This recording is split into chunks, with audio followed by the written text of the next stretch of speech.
Good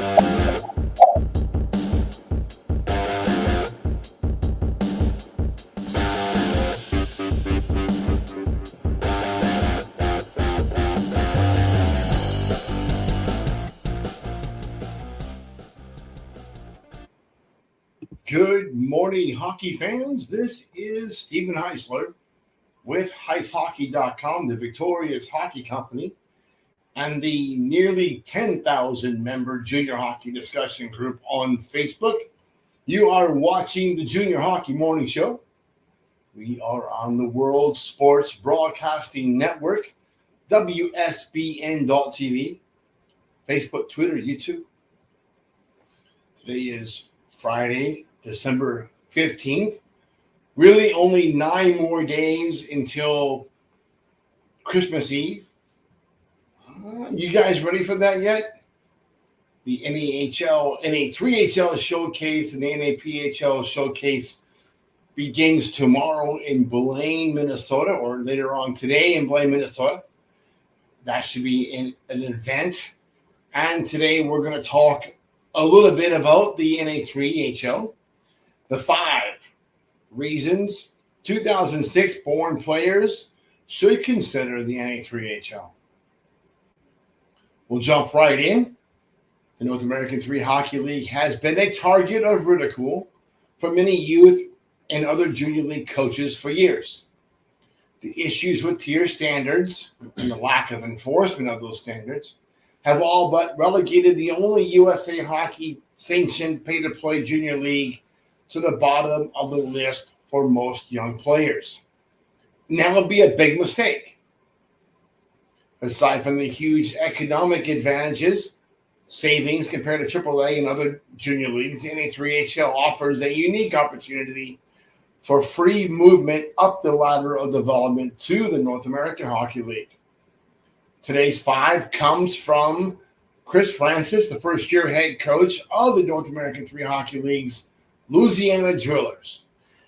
I'm not going to repeat what Chris is saying word for word. I highly suggest that you go to HeisHockey.com this morning and read that 5 article. But a couple of things that he does get into is development in sports is a unique journey for everyone with various paths available. Absolutely true. Some kids are probably better suited for youth hockey, AAA hockey, if their level of maturation doesn't rise to the level needed to get away from home and play junior hockey. Again, junior hockey is not for everybody. Kids mature at different rates. Kids deal with social differences at different times in their life, different stages of their life. And even though a kid may be 17, 18 years old, not all 17 and 18-year-olds are at the same level of maturation at this point in their life. Academics also plays a big role in that. If a kid is a high school senior, maybe a CB average, no, don't go to junior hockey. Stay home, raise your GPA, do a little better in school, and go after graduation. But for kids that are sound academically, are sound between the ears, they do have the maturation, and they don't want to spend $35,000 a year for AAA, then the 3HL offers a very nice alternative at a price point that's affordable for most American families, especially American hockey families. Junior and AAA offer excellent opportunities if you place yourself in an environment beneficial to personal growth and enjoyment. You got to get something out of it, right? And not every team is the same. Some operators, well, they belong in a zoo. They're not really cut out to be operators. They think they can actually make money, a profit from junior hockey. Let me tell you a little story about money in junior hockey. The only way to become a millionaire in the game of hockey as a team owner is to start out as a billionaire. You're not going to climb from the bottom and attain millionaire status off of junior hockey. If that's what you're in it for, you probably need to look at something else. Go buy a softball team. Go buy a soccer team where You can practice basically for free outside on grass. Hockey's a serious sport that needs serious owners that want to get into the game for the right reasons. Within the NA3HL structure, I would say most of the owners, the majority of the owners, are really good operators and do things for those right reasons.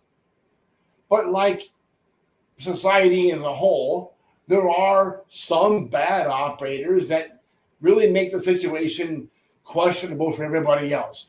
What happens with the Mid-City Stars affects a much better group like the Roadrunners or the Rochester team, the Grizzlies up there. What happens at any of these 3HL teams really affects the whole structure of the league. And that's really sad because there are some fantastic operators that really over-delivering on their end of the developmental concept and deal.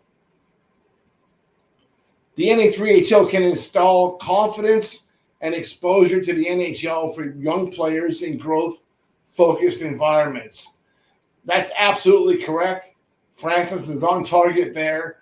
But the truth is, you're probably not going to get as much exposure from Austin, Texas, as you are from Rochester, Minnesota. That's all there is to it.